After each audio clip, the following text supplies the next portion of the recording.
for this story. I made them for the Museum of Real Estate and Finance. They sent me out with a special microphone and a tape deck. People wanted to know what kind of lives had molted and languished in the places where they would like to file away their own blustery, overwrought experiences. I'd spend a day or two in different areas of a house, using the long, fluted horn of the microphone to record the billion fluttering tones, the way different angles of sunlight on the walls colored reflections, memories of footsteps embedded deep within the wide slats of the floor, the places where the last people who lived there grieved and sprawled, shed tiny, creped flakes of life. On a certain frequency, I could pick up fragments of a conversation between two people who had perhaps long lost touch with each other by then. Another frequency might unveil the stuttering wow and report of a coital episode occurring in the kitchen. You could modulate the pitch so that even the soiled breath of the couple was audible from inside the oven. The bathroom was a particularly fertile site. I would sit cross-legged on the floor of a house's bathroom for hours, listening carefully through headphones at the timbre of the different silences, how they cascaded into and breached one another. We used to think that houses had no memory at all, but now we understand. Though it was not my job, I would sometimes go around a certain house, fixing up some of the minor imperfections, a dangling shade perhaps, or an unhinged door. Who could not fix something that was just lying there, broken to the world? How could you just leave something out like that, hanging like some fibrous, gangly appendage? I worked part-time so that I could spend the rest of my day listening to houses that were currently inhabited. My wife's home, for instance, was a place I was very familiar with. She brought a child and a waffle iron into our relationship. I brought nothing but a lifetime of pouting and relentless self-indulgence. Nevertheless, I was given a set of keys to her place and permission to use the bed and washroom, but not a towel or soap. For a person that has never heard of self-reliance, she'd say, her face brought into sharp relief by some base cosmetic arrangement. Consequently, I washed during the day using a dingy third-hand set of linens I kept in a plastic bag under the tub, long after she had trudged off to the job that rubbed her bricked, shuttered life away, paycheck after paycheck. She had lots of little things around, a smirking Bakelite cat clock, 2 tall reed baskets of seemingly foreign origin, a lone ski pole with the word champ written in squidged, blocked magic marker script, objects that stood for various times and places in her life, the relevance of which she vigilantly kept from me. When I sensed one in a room, I would check it out with the house machine, and sure enough, all kinds of sound would come rushing out of it. I listened to her things for hours while she was at work, carefully running over each surface with the slim, troweled orifice of the microphone, scanning the frequencies for some meaningful tone. On hot, dry days, swatches of fabric tended to surrender the most vivid signals. At times, the sound was clear enough to evoke a kind of sightfulness. One morning, a nettled tuft of hair brought about a striking tableau of her child, Janet. She was just starting to walk. There were some sounds of her feebly traversing the corner of an apartment that I had never seen or even heard of, but that had very nice things in it, much nicer than the things we had in our house. On another frequency, I could hear the child handling some plastic figures and blocks, trying to paste together some sort of world out of the cheap talismans. Her head shook like one of those big-headed figurines with springs for necks. By the time I started wedging myself into her life, the girl could already put on her own shoes and say things like, "We're going faster." The end of each day had the habit of getting right up in my face with little or no advance warning. I locked down the house I was sounding, a massive interbred structure buttressed by haughty, over-designed columns and balustrades, and hauled the tapes back to the Museum of Real Estate and Finance. The foreman had a disagreeable face and body, as if it had been preempted by terminal indecision at an early age. "What there, you?"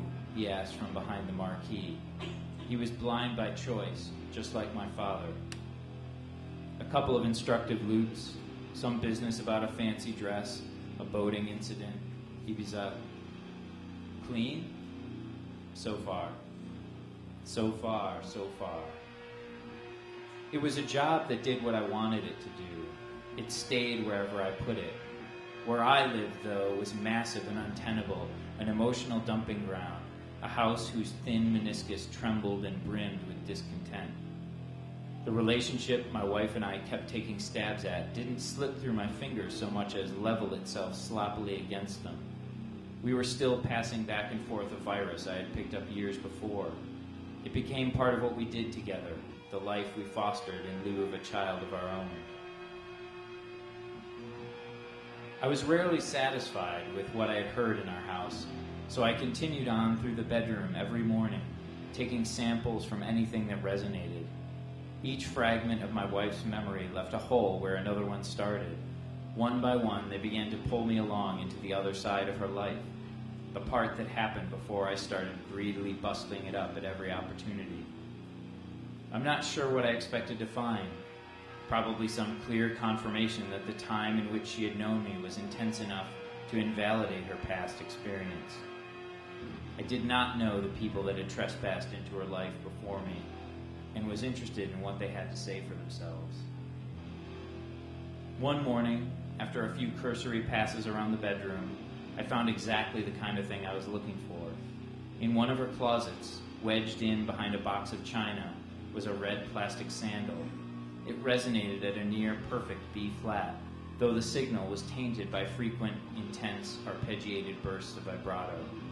The sound was my wife, before she was my wife, or even a person I had ever known, sitting next to a baby pool, inside of which were the kid, Janet, and her father. I had met this man a few times in real life. He was the kind of thing you'd expect to see, underbaked, corn-shaped, toothy.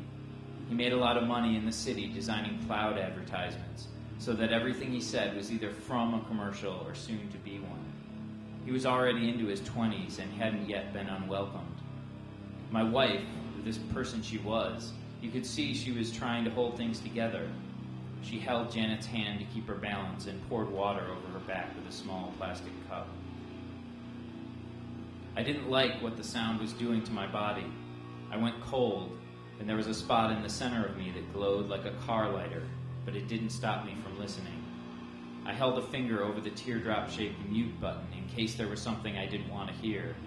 Well, there are lots of things that I might never want to hear. When I was a schoolboy, I took this girl up to the city to make a dirty movie. Only I wanted it to be a silent film. I told her she wasn't allowed to make a sound, not even the rustle and bond of her skirt and top as she peeled them slowly from her body, a noise that I can only refer to as stez. I put a belt around her neck and worked at her pasty, splotched body from behind. The headboard kept banging into the wall, so I had to stuff some pillows into the crevice between. She parried and lurched like an understudy for some lanky, newborn animal, skinny legs canted in the hideous lamplight. Watching that tape now, after about 10 years, is a shameful and embarrassing procedure. Seeing myself swagger around in silence, holding my breath, cock-dipped and pitted, my hands in places that hands shouldn't go, is like having your own worst time in your life and someone else's all at once. The family sat in the pool for a long time. This father had a little squirt toy and started to use it on the child and my wife. "Honey, she seems thirsty," my wife said to the father. He turned and squirted my wife's upper thigh, marking a trail up toward her crotch. He stretched out his arm, holding the nozzle of the gun over her midriff, soaking the entire region. There was something sad and groping about the sound of the water splashing against her beige stove pants, a lostness, the collapsing wheeze of a flaccid and forgettable overture. My wife only looked at him. The father continued spraying her crotch, grinning like the wide, unseemly grill of a truck. I had never heard of someone so completely oblivious to his surroundings. But I promised myself there in the bedroom, sound machine in my lap, that I would not malign the father. I would keep my feelings to myself, where nobody has any business with them anyway. I don't like it when people can tell what I'm feeling, and I don't like it when they try. That is why I don't say anything to anyone.